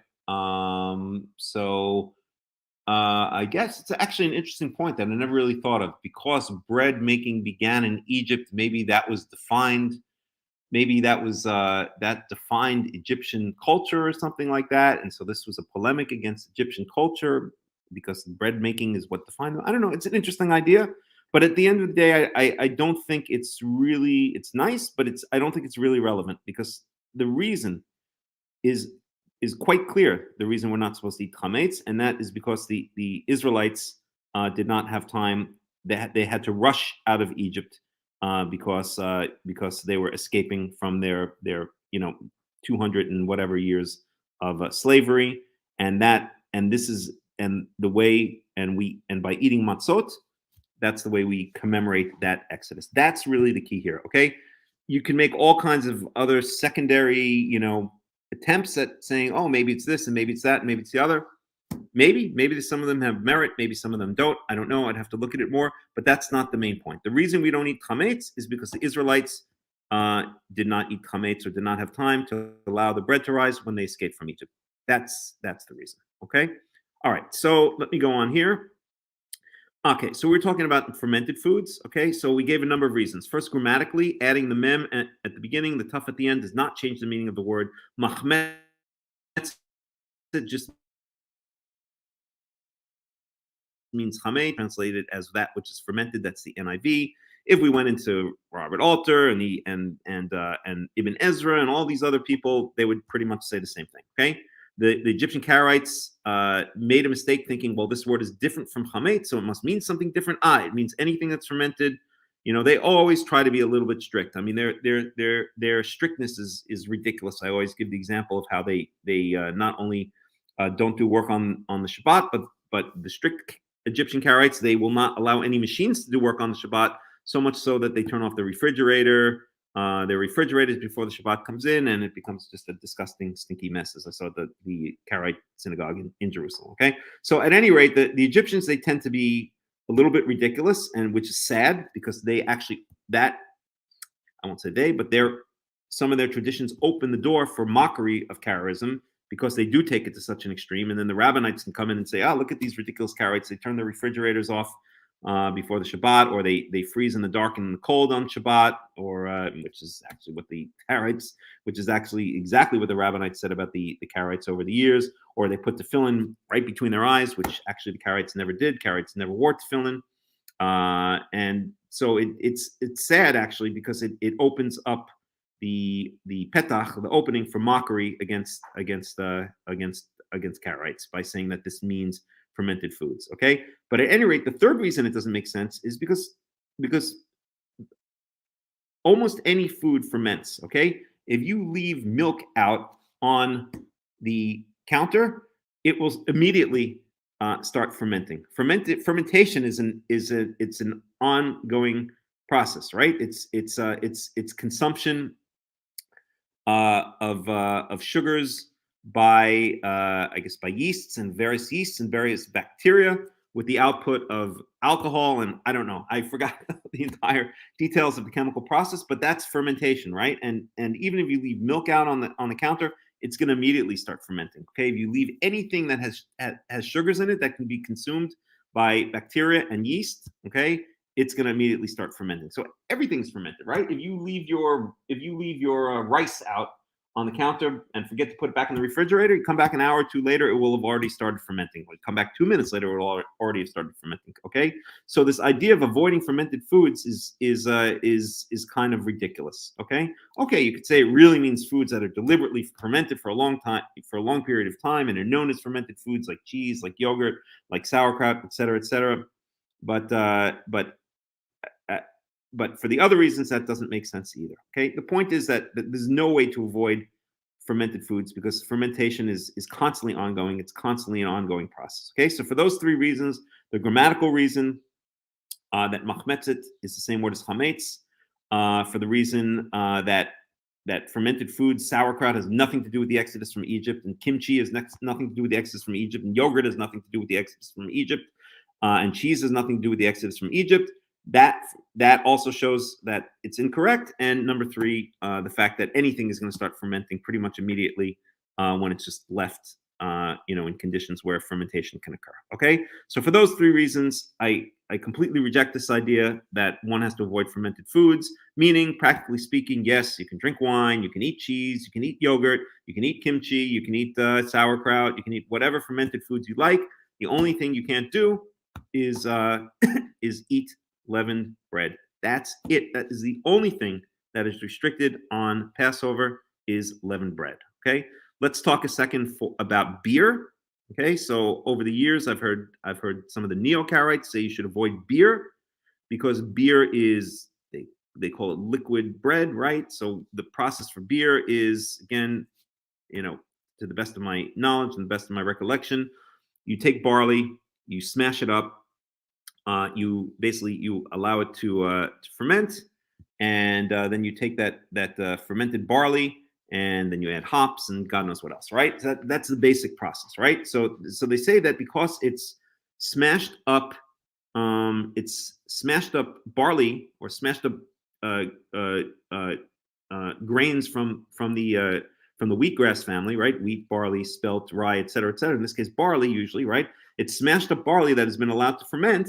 That it's like bread, it's like liquid bread, and you should avoid it. Okay, again, I don't think that's the case. Okay, it's completely different. There's no rising bread here. Okay, I really think we have to stick to the basics here. The basics are, once again, the Israelites did not have time to allow the dough to rise as they ran away from Egypt, and so therefore we are not allowed to eat bread, which is dough that is risen with a leavening agent. Okay, beer might be close. Okay, it might be one of those things where you say, okay, just to be 100% sure, maybe I'll stay away from it. But if you really like your beer, if you really want to drink beer during Passover, I don't think it's a problem. Okay, it's not bread. There's no rising going on here. Okay, it can't be as opposed, right? Remember, chametz, the opposite of chametz is matzah. Chametz is leavened bread. Matzah is unleavened bread. Okay. The opposite of beer is not matzah, okay? There's a contrast here, chametz versus matzah. What are we not allowed to eat during Passover? Chametz. What are we allowed to eat instead? Matzah. That's it. That's the whole thing the holiday's about. Yes, Ariel, you wanted to say something? I was just going to make a point there. Beer, you said about it being a bread of life to the Englishman, of course it is. But the Royal Navy used to take beer with them on the ships instead of water because it didn't rot so fast. And right. Is it possible that beer would have been brewed in Egypt, so they could have carried beer with them in flagons instead of water. I think beer, if I remember correctly, I also think I remember beer was in all of the ancient world. Beer was very, very popular in ancient Samaria. This was like the major drink, right? I think they have various reliefs, I think, from ancient Samaria, where they show people sitting around with this like big kind of vase with straws coming out of it, sitting around drinking beer. It was like one of the main activities in the ancient world, and I think also in Egypt, if I remember correctly, beer was very popular. So yeah, it's entirely possible they could have come out of Egypt with beer, and it would have absolutely no bearing whatsoever on this idea of staying away from leavened bread. Okay, so the bottom line is, in my opinion, there's no reason explicitly to avoid beer. Is it one of those things that maybe if you feel a little bit queasy about it, like, okay, yeah, it does strike me as a little bit too close to bread, then maybe better to avoid it. Okay, if that's what you want to do it. But there's no explicit mitzvah to avoid beer. The explicit mitzvah is to avoid eating leavened bread. That's it. Nothing more, nothing less. Okay, not fermented foods, not beer. Okay, not anything else but leavened bread. That's what we're meant to avoid. Okay. All right. So very important once again. All of these laws, okay, the eating of or the refraining from eating of chametz applies to both the ger and the ezrach. Okay. And we've spoken extensively about what in various studies what ger and ezrach means, but pretty clear in this day and age, right? So anyone who's born Jewish, anyone who's converted to Judaism, that would be the modern equivalent, are required to refrain from eating chametz. Okay, verse 20. Kol machmetzet lo tochelu, v'kol moshvatechem tochlu matzot. And here, makes it even clearer, right? So kol, this makes it so clear it's ridiculous, right? So verse 20, I'll define it. I'll translate it word for word. Kol machmetzet lo tochelu. So all machmetzet, right? Which I'm saying is chametz, which the Egyptian Karaites say is fermented foods. Do not eat. Throughout all of your habitations, eat matzot. Okay, so now let's go for a second to solidify how ridiculous the Egyptian Karaite view on this is. Let's translate it according to their translation. So verse 20 would say, all fermented foods do not eat. Throughout all of your habitations, eat matzot. Does that make any sense? Of course not, right? Because matzot is not the opposite of fermented foods. What does make sense is the way that it should be translated, which is all leavened bread do not eat. Throughout all of your habitations, eat unleavened bread, right?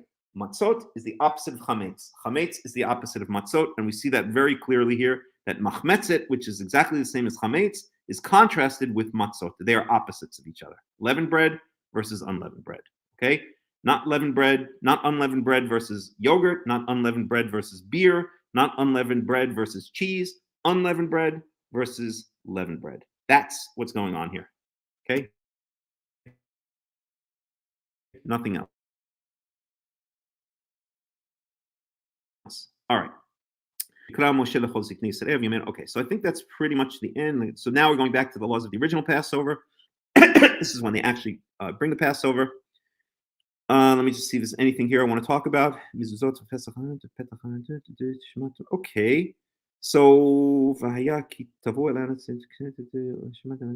yep, that ends the laws of the Passover. Maybe just one other point. So there are laws here for the first Passover, right? So if anybody wants a copy or access to this document, I'll be happy to post the link to it. Okay, this is a list of all of the laws throughout the entire Torah regarding Passover. Okay, and we've broken it down into first Passover and subsequent Passovers, right? So for instance, on the first Passover, you're supposed to take a lamb on the 10th of the Aviv. Do you have to do that on subsequent Passovers? No. Okay. You're supposed to guard that lamb until the 14th day on the first Passover, meaning that first Passover when the Israelites were in Egypt. Subsequent Passovers, no. Okay. On that first Passover, you're supposed to eat the Passover offering with your loins girded, your sandals on your feet, and your staff in your hand. Do we have to do that today? No. Okay. There's some things that we have to do both back then and now. So what would be an example? Slaughter it between the evenings on the 14th day. The first Passover was slaughtered then. All subsequent Passovers are slaughtered then. Okay, must be eaten with matzot. Okay, and by the way, that would be a case, of course, where we would have to eat matzot, but we're not bringing the Passover offering, so it does not have to be eaten with matzot or bitter herbs, right? So that is both for the Passover and subsequent Passovers. Or here's an example of something you don't have to do. Okay, on the first Passover, eat matzah for 7 days. There was no commandment to do that on the first Passover. In subsequent Passovers, yes. Okay, eliminate yeast from your house by the first day. No on the first Passover. Yes on subsequent Passovers, right? Because the subsequent Passovers, it's a commemoration for what actually happened on the first Passover. Was we didn't have time for the bread to leaven. So in subsequent Passovers, we eat unleavened bread for 7 days. Okay, but there was no commandment to do that on the first Passover. Okay, so here's a breakdown. Okay, I will, if anybody wants, let's do it this way. If anybody wants access to this document, well, I guess we can do it right now. Okay, let's see here. Well, I'll do it afterwards. Okay, if anybody wants access to this document, then they can look at the breakdown here. Okay, exactly what applies to the first Passover, what applies to second Passover. Why do I bring this up? I once had a Karaite eat over my house in Israel many years ago, and they showed up to the Passover Seder with their loins girded, sandals on their feet, and their staff in their hand. And I thought that was actually really cool. I thought that was super cool. But, oops. You guys are back? Yep.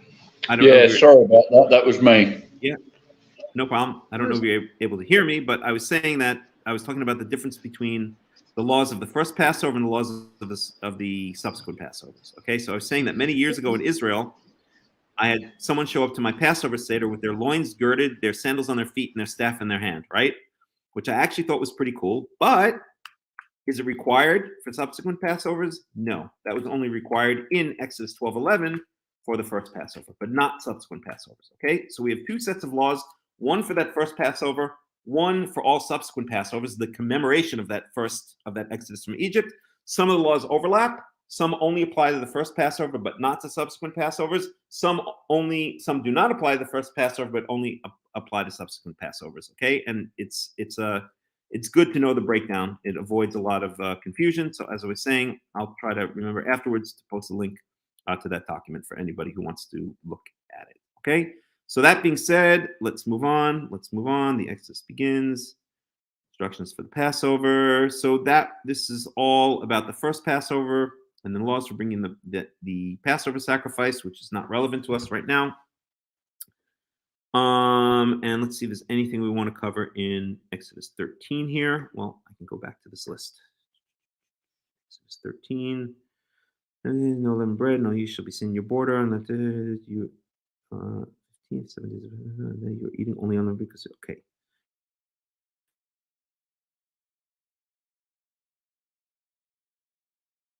Right. So I think that pretty much that kind of covers, I think, a lot of the basic stuff. Okay, let me go through that list that I mentioned before now, and let's go down the list. Okay, so the first question when I put up the advertisement for this talk was, when does Passover start, and when does it end this year? So let me post these questions here. Okay, I'll post them in the chat. Yes, I'll send you a copy of it out. Okay, if I forget, just remind me, please, and I'll be happy to do it. Okay. All right, I'm going to post in the chat. These are the questions we'll talk about now. Some of them I think most of them we already spoke about. But if there are any we missed, we'll talk about them now. What is that? Hide it. And okay.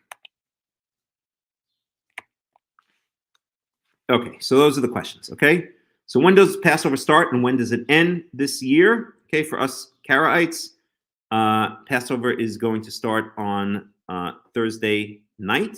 Okay, the rabbinical Passover starts on Wednesday night and ends in the land of Israel the following Wednesday night, meaning sunset the following Wednesday, right? So let's talk actual dates here.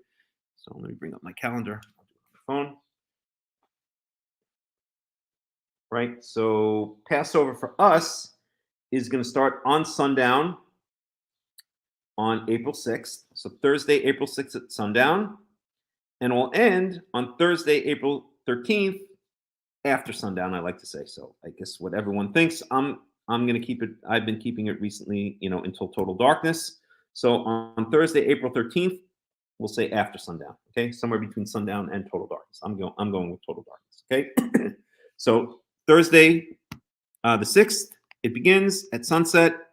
Thursday, the 13th, after sunset is when it ends. It's one day after the Rabbinites. The Rabbinites begin on Wednesday, the 5th. And if they're in the land of Israel, they end on sunset or after sunset on Wednesday, the 12th. If they're outside of the land of Israel, then they're going to end on the same day that we're ending on, which would be Thursday, the 13th, because they keep an extra day at the end, right? They keep 2 first days and 2 seventh days, basically. Okay. All right. So that's that. Next, do we have to avoid eating all fermented foods? We already spoke about that. No, you're allowed to eat any fermented foods that you want. The only thing you have to avoid eating is chametz, is leavened bread. Okay, let's talk about this now. Is pasta kosher for Passover? Nutritional yeast kosher for Passover cakes, etc. Right? So there are all kinds of foods which many people think are not kosher for Passover, and the one that always comes up again and again is pasta. Is pasta kosher for Passover? Answer: absolutely, 100% yes. Pasta does not contain leavening agents. Okay, pasta is flour that's been mixed with water. Sometimes they use eggs. Okay, it's then shaped or it's rolled out or then shaped into whatever shape it is, and then usually the type you bought in the store is left to dry. That's all it is. There's no leavening agent in pasta, and in fact, once it's left to dry, any natural leavening that might even occur, from the surrounding air, which is going to be very minimal without a leavening agent. That's basically what matzah is, right? Is already going to stop once it dries. There won't be any more leavening because there's no water there. Okay, so pasta is 1,000% kosher for Passover. You can go to the store, you can buy just a bag of pasta, and it is completely kosher for Passover. Okay, it's basically matzah. Pasta is matzah. Okay, so the question came up about nutritional yeast. Okay, is nutritional yeast kosher for Passover? A lot of people who are into like health food and stuff like that, they like to use nutritional yeast. Nutritional yeast is deactivated. Okay. Whoa, what happened here? I don't know what's going on. All right, I guess Ariel and Ben will be back. Maybe I'll just wait a second because they asked me about this. There we go. Okay, you guys are back. So is nutritional yeast kosher for Passover? Answer: yes. Nutritional yeast has been deactivated. Okay, it is not alive. It's dead yeast, so it cannot be. It's used for flavor. It's not used. It is not and cannot be used to leaven bread because it's dead. Right? You need live yeast to leaven bread, or live bacteria. Okay, so nutritional yeast, in my opinion, is kosher for Passover. Again, it's one of the things, it's yeast, I don't really feel comfortable using it or having it in the house. If that's the way you feel, fine, then get rid of it. But if you really like it, then I don't think there's a problem for it. How about kosher for Passover cakes? Okay, you go to the store in Israel or in America, and you get these kosher for Passover cakes. What are they? Okay, they're not. So the rabbis believe in, I think it's 5 grains. Okay, they believe that chametz can only be made out of 5 grains, and that would be wheat, barley, spelt, rye, and one other, which I can't remember, but from that same wheatgrass family. Okay, wheat, barley, spelt, rye, and I don't remember what the other one is. It doesn't matter. Okay, so they say that if you're making a leavened, if you're allowing dough that is not made from one of those 5 grains, then it's completely fine. Even if it leavens, or even it looks like it's leavened or acts like it's leavened, then it is not considered chametz. So they sell these kosher for Passover cakes, which are usually made either with corn flour or potato flour, and then they add leavening agent to it. They'll add either baking soda usually or baking powder to it, they allow that dough to leaven somehow or another. It's a little bit difficult to leaven potato starch or potato flour or corn flour, but they do. You can, right? Just like you can even leaven falafel balls. If you add leavening agent to falafel balls, they'll puff up a little bit. Okay, that's why they add when they make the falafels in Israel. They usually add I think it's baking soda. They usually add, right? So, and they'll make these kosher for Passover cakes. So they're basically leavened, fluffy leavened cakes. Okay, but they just happen not to be made out of those 5 grains. Okay, so is that leavened bread? In my opinion, I think that violates the spirit of Passover. Okay, the whole spirit of Passover is not to be eating, things that are leavened like bread. Okay, yes, it's true that potato and corn flour, they don't have gluten in it, so they're not going to leaven the same way that regular bread would. Right, the gluten is the protein in the wheat grasses that basically hold the dough together. That's where I think the word gluten comes from the word glue, or the word glue comes from the word gluten, but it holds the whole thing together. So that way, when the yeast and the bacteria release the carbon dioxide into the dough, it doesn't escape. It basically causes little bubbles, and that's how the bread rises, right? So they're able to recreate this with corn flour or potato starch and recreate leavened like cakes. And I think that really, to me, that's a typical example of the rabbis, maybe following the letter of the law, but circumventing the spirit of the law. And so I avoid those things like the plague. I would say it defeats the whole purpose. Okay, if you can make fake,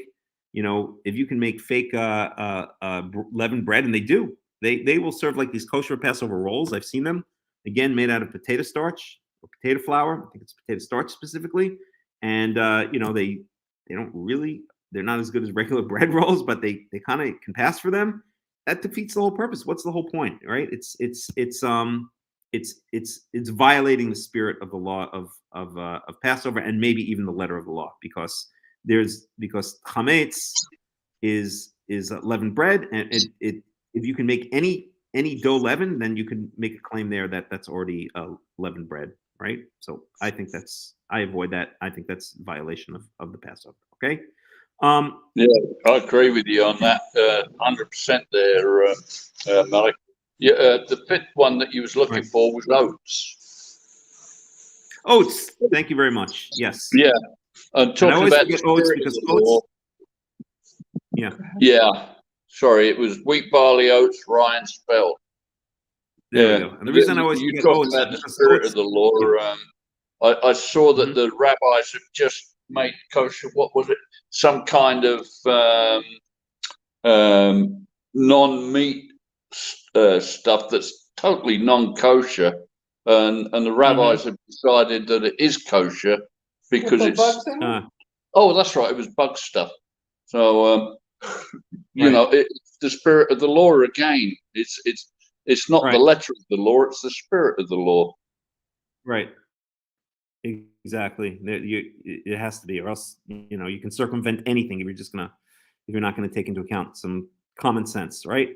So Ethan Evior says, what about apple cider vinegar? So we spoke about fermented products. Any fermented product can be consumed on Passover. There's no problem whatsoever with apple cider vinegar. And that was another example of a fermented food that I was looking for, vinegar.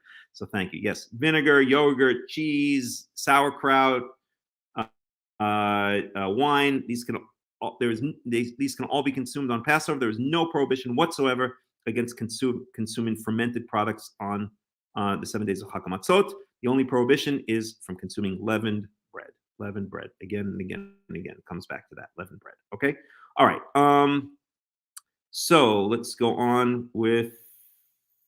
Oh, I put this in the private chat. Oh darn! This should have been in the public chat. 1 second. Let me transfer this over to the public chat. In fact, I have an idea. Maybe I'll just do it one by one, and then when we're talking about that one, I could put up on the screen. Okay, so it's pasta kosher for Passover, nutritional yeast kosher for Passover cakes. Let me put that up on the screen.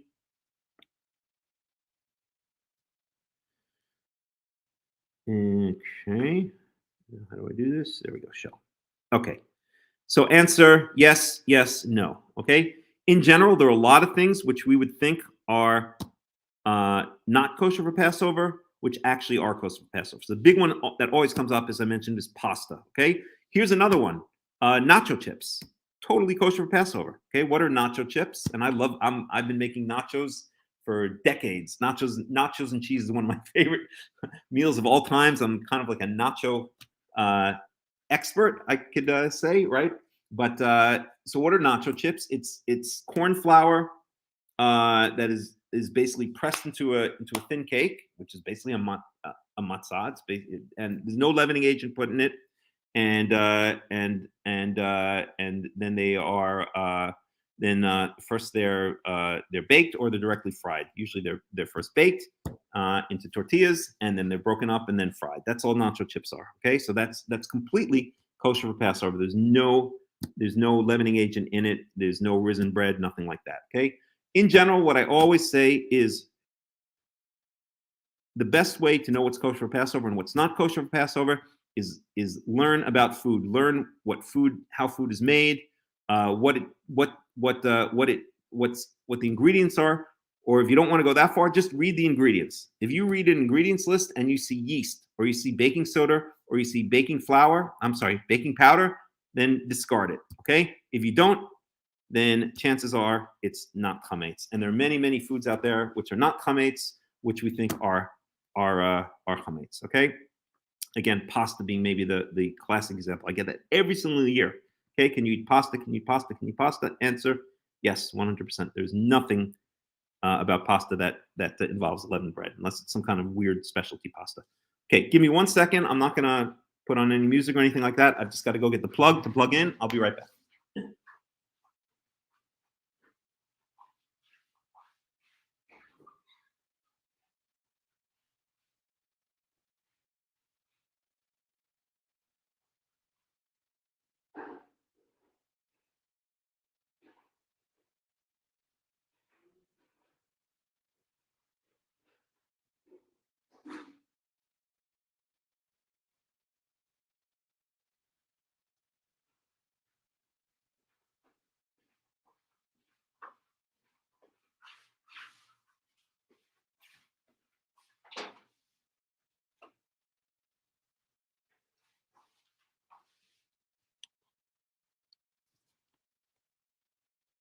Let go. Oh, turn this on.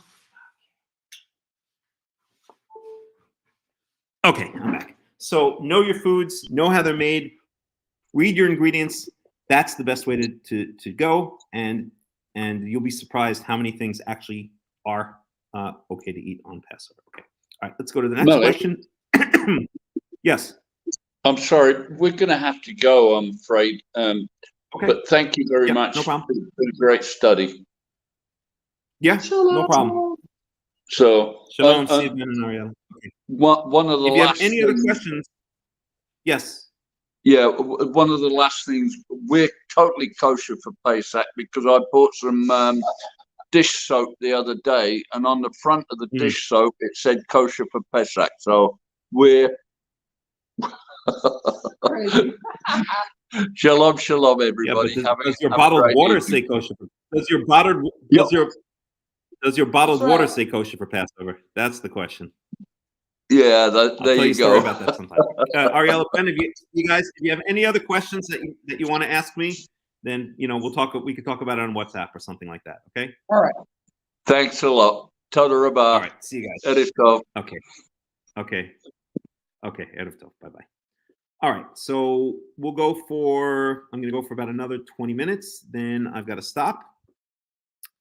Okay. So let's go on. Is pasta kosher pasta nutritional yeast? Blah blah blah. Okay, we did that. Okay. Next question. Let me post it.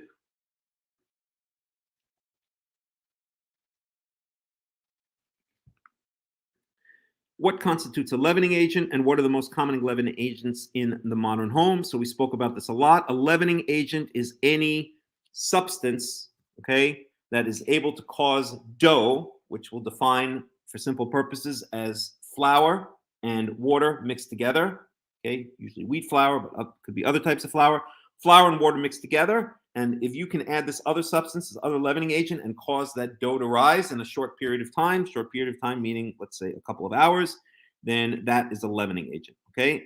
So what are the most common leavening agents in the modern home? You're going to see three main types of leavening agents that you're going to be able to get, that you're going to see in foods that you buy at the store or that you could buy at the store.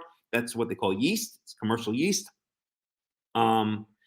It's basically, as far as I know, most of it is just leftover dregs from beer making. So commercial yeast, what you'll just say is, yeast. It could be, there are different types. There's active yeast. There's dry yeast. I can't remember. There's different types. But anything that's yeast, that's a leavening agent. Baking powder and baking soda. Okay, those are the three main types of leavening agents. Okay, read your ingredients. If you want to know if something kosher for Passover, read the ingredients. Take a product, read the ingredients on the back. If you see yeast, baking powder, or baking soda, and as we said, baking soda is often listed as sodium bicarbonate of soda or sodium bicarbonate. And there might be other names as well. And there are some other less common leavening agents. So if you're not sure about what an ingredient is, you can always look it up, especially if it sounds chemically. But those are the main ones you're going to see on labels and in the store. Yeast, baking powder, baking soda. Okay? So if you see any product with that, then it's very possible you're going to want to avoid it. What is that noise? I don't know what's going on. Okay, whatever. 1 second. That's weird. Okay, I'm just going to move on. I shouldn't be hearing things like that. Does someone have a... 1 second. It sounds like someone has a background on or something like that. I don't know. I don't get it. Okay, wait. I have my mic muted so that it doesn't interfere. Yeah, I don't know what it is. Maybe it's something here. It's weird because they usually don't hear the background noise. But okay, let's move on. All right. Next question. To what degree do I... Okay, let me post it.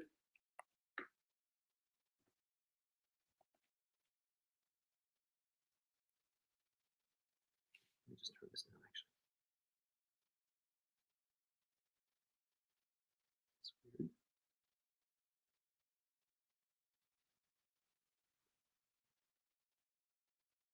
One more second, please.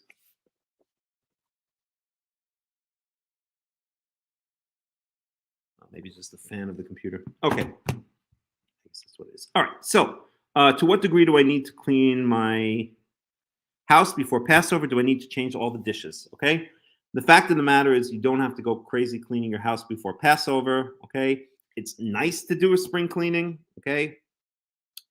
But you don't have to go crazy. You don't have to get rid of every last crumb behind every nook and cranny. And if you love doing spring cleaning and you want to use Passover as an excuse to do a fine comb through your house and clean everything, and you want to use Passover as the excuse that you're getting rid of every last crumb, go for it. But it's honestly not necessary. Okay, the only thing that really need to be removed are chametz, like go to your bread drawer, remove the bread, go to your refrigerator, remove anything that might be chametz in there.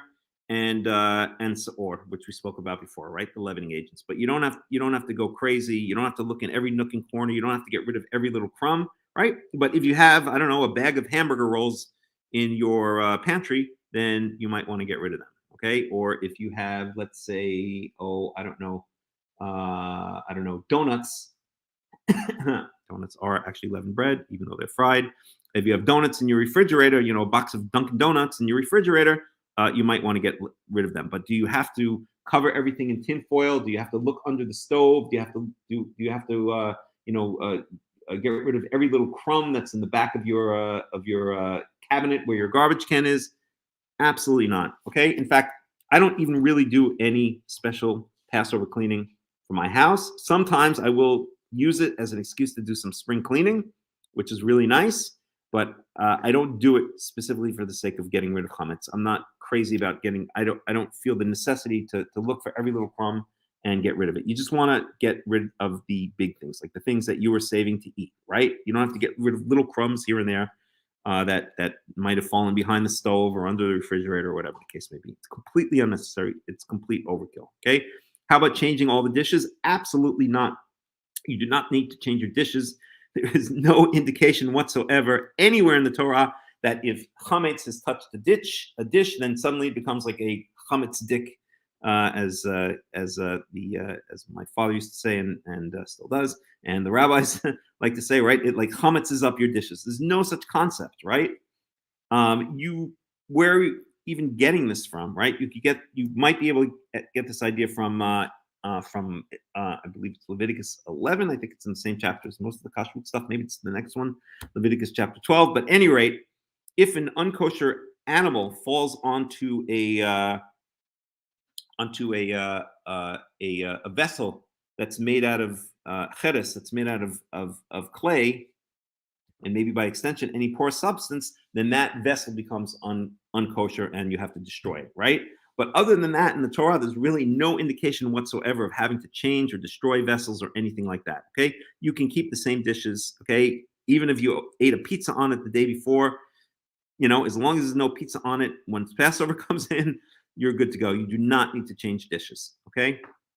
And I remember in my house growing up, changing dishes was a big, big, big thing. Okay, next question. I'm going to end the study in about 10 minutes or so. Okay. Do I have to sell my chametz, destroy it, hide it? We spoke about this extensively, so I'm not going to go over it again, but just to say very quickly, do I have to sell my chametz? Absolutely not. In fact, it's really just form over function. It's when the rabbis, when the rabbinites sell their chametz, it's almost like trying to circumvent the law, right? And I always say, be a man. If you're going to throw out your chametz, throw out your chametz. If you want to keep your chametz, if you're going to say, listen, I can't get rid of this stuff, I paid too much for it, or I don't like to waste, then at least be a man about it. Take your chametz, store it somewhere in the basement or in the garage or something like that, and say, listen, I'm not going to destroy my chametz, but I'm not going to play this stupid little game that I'm going to sell it to the sheik, that lives in the next village over, right? Right. So do I have to sell my chametz? Absolutely not.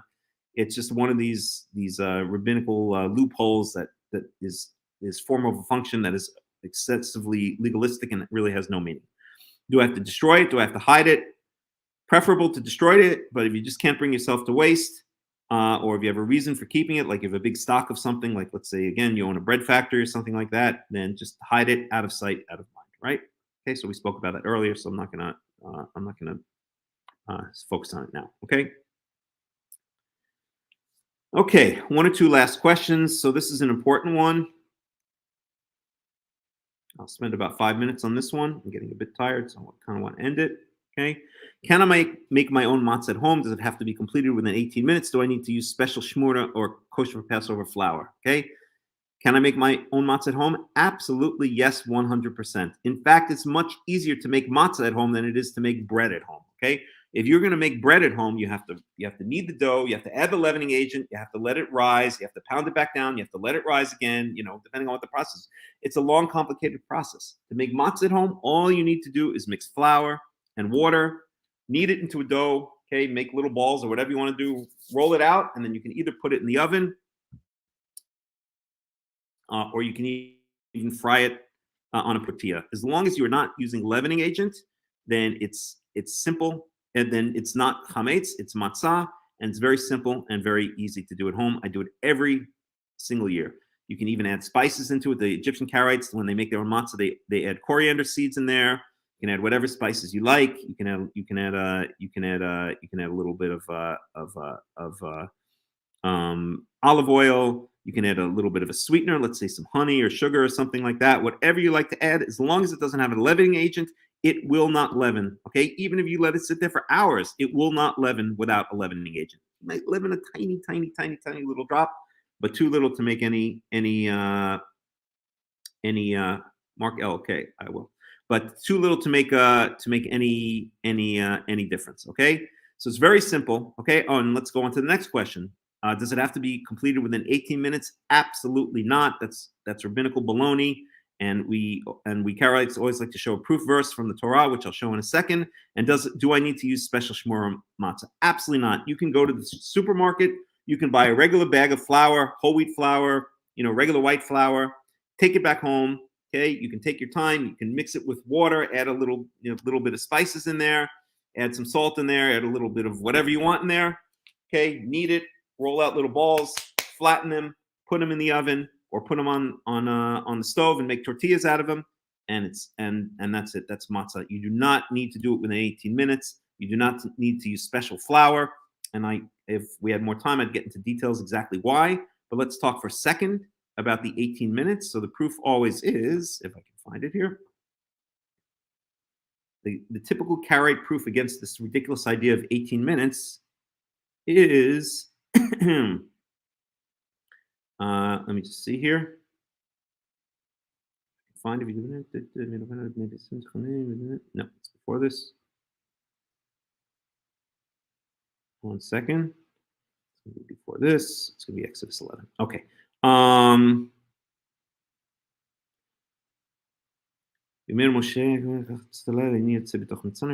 second.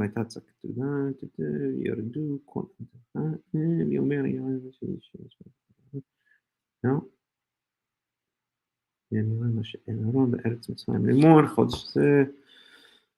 Feast of unleavened bread. Here it is. Exodus begins. Okay. גם אתם גם בני ישראל ילכו ועבדו את יהוה וכדברכם. Okay.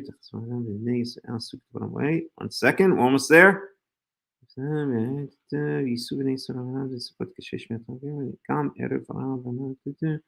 Okay. All right. So we have to go back just a little bit. Let me just find it here. One second here.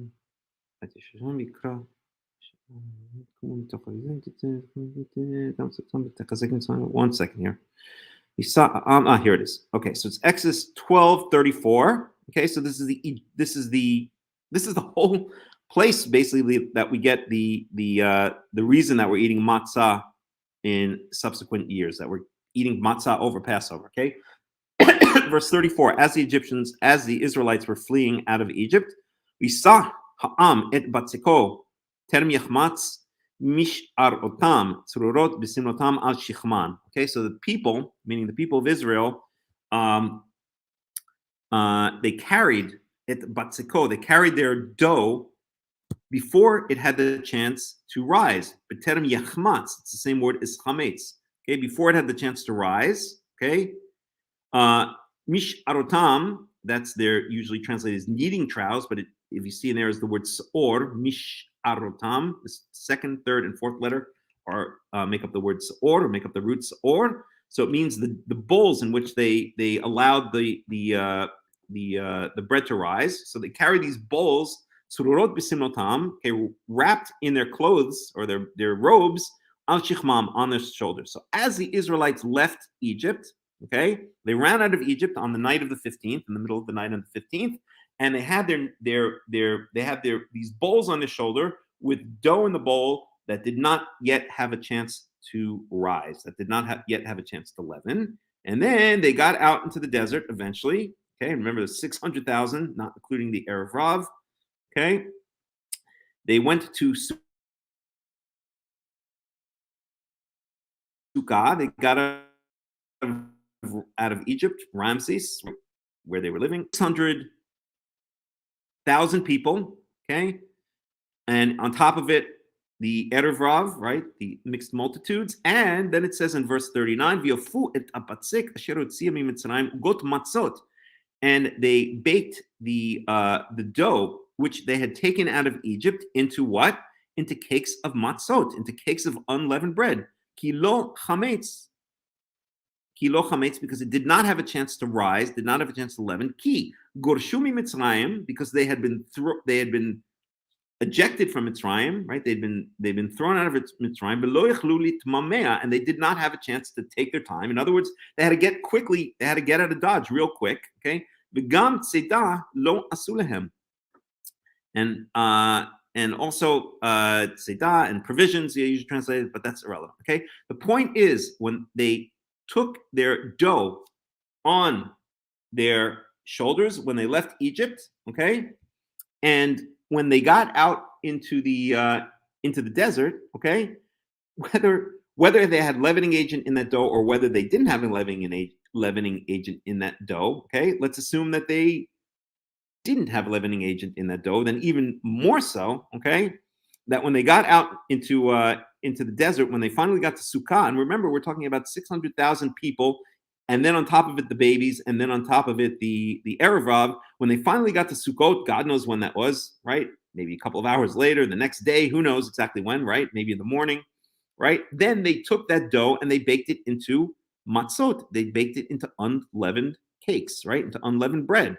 So unless they were able to get out of Egypt in 18 minutes, 600,000 people, plus all of the children, plus all of the Erev Rav, unless they were able to get out of Egypt in under 18 minutes, then this whole idea that the rabbis say that you have that the dough cannot sit around for more than 18 minutes it's insanity. It's ridiculous. Okay, I've been making bread for years, and anybody who makes bread knows that if you do not add leavening agent, okay, it's not going to rise. It's not going to rise in an hour. It's not going to rise in 2 hours. It's not even going to rise until the next morning. Okay, in fact, it'll just basically turn rancid before it rises most of the time, unless you're taking care of it. You're basically tending to it to make a sourdough starter. Okay, so this whole idea that you have to cook matzot within 18 minutes is just an absolute ridiculous stringency that has no basis whatsoever in the Torah. Okay, and as for using the special shmurah matzah, and I think I'm going to end after this question, you do not need to use any, special type of flour. You can use regular store-bought flour that you buy in the supermarket. There's no reason whatsoever to buy special shmurah flour. If I had more time, I'd get into all the details. Basically, the shmurah flour, I think there are different types, but they keep an eye on it from the time that the wheat grains are picked, or maybe in some cases even more, maybe when they're still out in the field. I can't remember.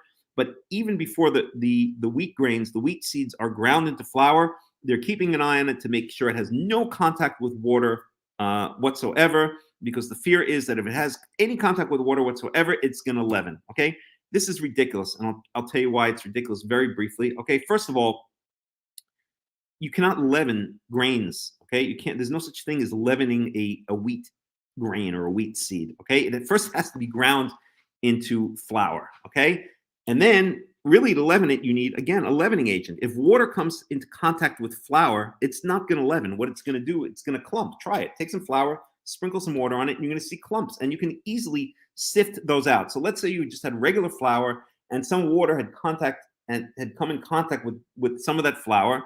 Okay, it's going to clump up, and it can easily be sifted out, which for sure they're going to do, which they do when they make commercial flour. Okay, they sift it, and anything that is clumpy or lumpy is going to be thrown out. But not only that, okay, if there's no leavening agent in that flour, which there's not, if it's just a pile of flour that they're going to sell as bags of flour, then it's not going to rise. It's not going to become leavened bread. Okay, it's just ridiculous. It's such a stringency. What will happen is, again, it'll clump, and maybe that clump will eventually, if it's really wet, will eventually turn rancid, and then it'll just be filtered out or thrown out. Okay, so there's no reason, you don't need to buy flour where they've kept an eye on it from the time it's growing, or from the time it's stored as grains in the granary, or even from the time that it's been ground into flour, to make sure that no water whatsoever comes in contact with it, because just from the natural means of production, for people wanting to sell decent flour to the public, they're not going to allow this to happen anyway. And even if it does, it will not cause leavened bread. And even if it did cause a little tiny drop of leavening around where that water formed, then that's going to be sifted out or filtered out before it gets into the bags of flour anyway. So this it's absolutely ridiculous. Make matzah is easy. Go to the grocery store, buy flour, add some water, add some olive oil, add some spices, knead it into a dough. Take your time, no rush whatsoever. You don't have to worry about 18 minutes. Take little balls of dough, flatten them out with a rolling pin or with a bottle of wine or with your hands or whatever. Bake them in the oven. Don't overbake them, because they're thin. They'll bake very quickly. Or put them in a pan, put a little oil in the pan, or even without oil. Okay, just make sure it's non-stick. Make them like a tortilla, and that's it. You have your own matzah. You don't have to pay. You don't have to eat that hideous kosher Passover matzah that we've all been eating since we were little children, which tastes more like styrofoam than it does like bread. You don't have to pay money for expensive matzah. You don't have to do anything. It's cheap and it's easy. It's much easier than making leavened bread than making regular bread. Okay. All right. Last question. Can I eat kitniot? And the answer to that is absolutely 100% yes. Okay. So kitniot there's one rabbi out there. You can listen to his stuff. He's not a Karaite, but his big thing is kitniot. So kitniot were things like beans. I think it was especially beans, but eventually it was extended to rice, corn. It's basically extended to any kind of grain-like thing, because in the Middle Ages, the packaging was similar to the sacks in which they sold the beans. Looked similar from the outside to the sacks in which they sold wheat berries. Okay, so they didn't want you they didn't want you buying wheat berries because it wasn't it didn't have proper Passover certification. So eventually the Ashkenazi rabbis, and again I'm just giving very broad details. I don't remember all the details. I'd have to look it up.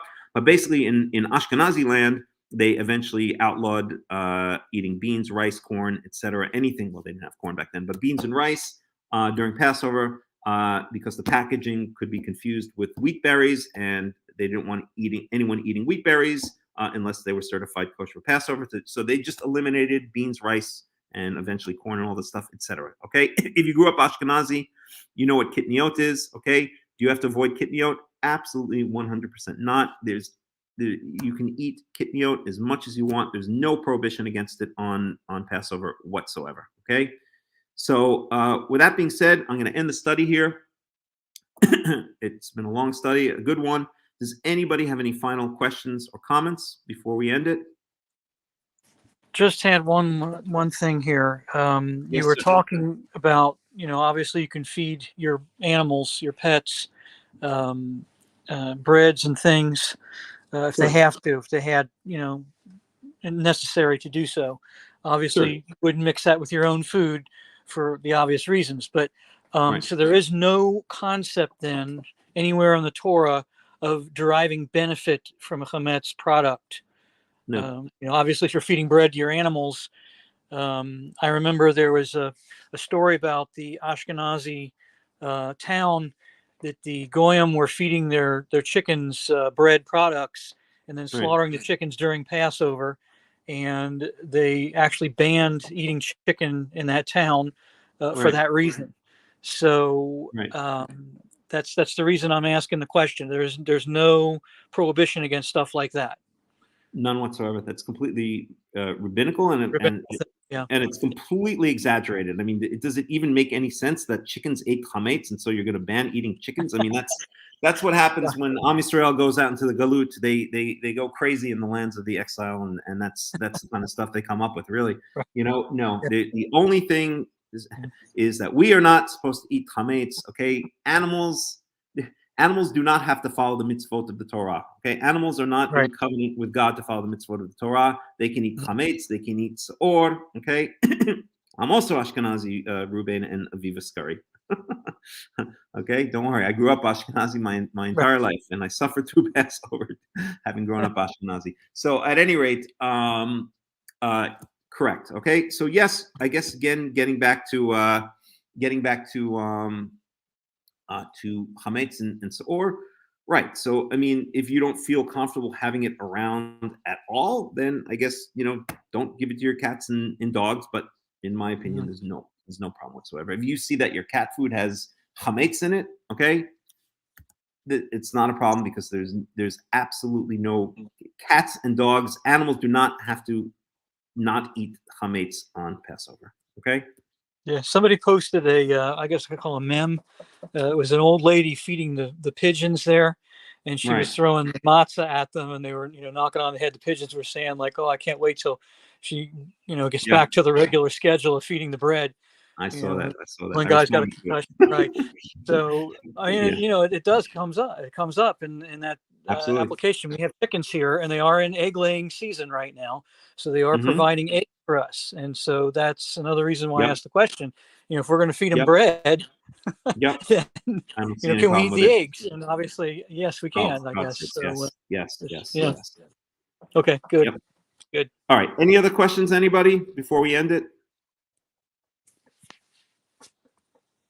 All right, I'm going to mute you, Dave. All right, then. If you have any other questions, please feel feel free to contact me by WhatsApp or whatever, by all the different ways that are possible on the World Alliance of Qara'im WhatsApp group, or by email, or whatever you like, and I'll try to answer them. And you can also watch a replay of this video on YouTube. I'll post the link right now. Let me find the link.